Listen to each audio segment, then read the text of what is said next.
Hi friend, मी शिवकन्या. तर आज गेले होते मी अंदूरला, कारण बाजार करायचा होता.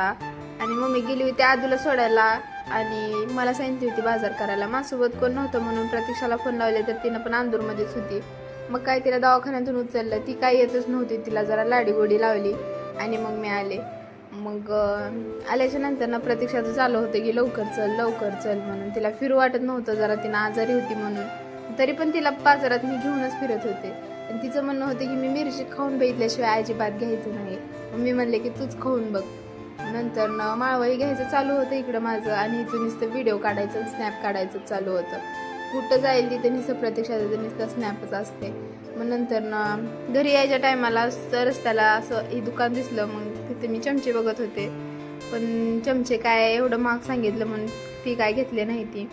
मग गाडीत तर काय एवढी गर्दी होती का नाही. मग कसं बसं आलो घरी. आल्याच्या नंतर ना कुलूप उघडलं, कारण घरी कोणच नव्हतं. मग मला सुगडावं लागत होतं. मग कुलूप उघडलं आणि जाऊन बसले घरात, कारण भैयाला पण डबा बनवायचा होता, कारण भैया जाणार होतं कार्यक्रमाला.